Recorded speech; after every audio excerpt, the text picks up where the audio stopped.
oh, that fucking asshole. That's what I was thinking. I was bulletproof. I practiced in the mirror like all this time. And my heart just dropped. It just went. In my mind, everything I had worked up to and came up to this point, I'd gotten good grades in high school. I'd taken the APs. I went to a great college. I had all the right majors, business, marketing. Everything I'd done, I'd gotten a good job. I switched out for a better job, and I did everything correct in my job, and I was moving up and I was doing everything. I was helping the company grow. I felt pretty confident going in because I felt like I had a bulletproof case for asking for a raise.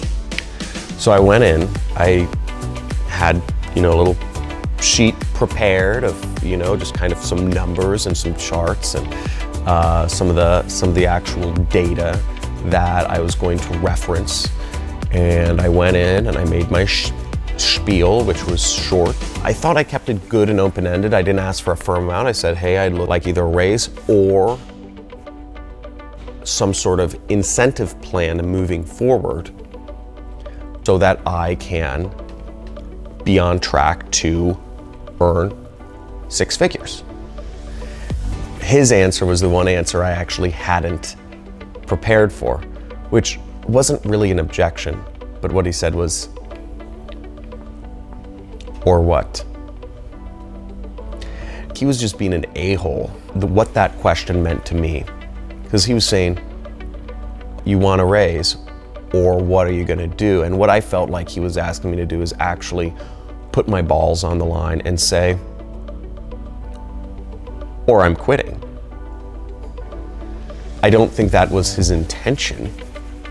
The way I interpreted his response, or what, I felt he was forcing me to say, is the job path for you? Or do you have to go a different route? I want to give my boss a month notice, so I gave myself 60 days to say, I'm out. Whether or not I had the income to support going out on my own. I knew I had to do it, and I knew I just had to really just resolve it in that moment and just move forward, because otherwise I'd create too many obstacles to keep myself comfortable. Being an entrepreneur and defining my own sense of self-worth, it was scary. But I realized I would live a life of regrets, of constriction, of being on somebody else's term, of being a comfortable slave if I allowed my sense of self-worth and my worth to be determined by somebody else. And at that moment, I made a decision that I can determine my own happiness. I can determine my own freedom. I can determine what I get from this life.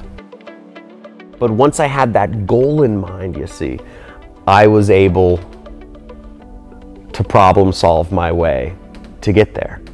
You don't need to let anybody else determine what you're worth or where you're going in life, that you have full control of that.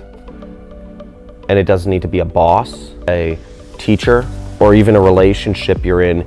You determine where you're going in life. You alone have all of the power in the world to figure this stuff out for yourself. You're in a prison of your own mind. What you fear is not real, and it's really bitching over on this other side. You can truly make it happen.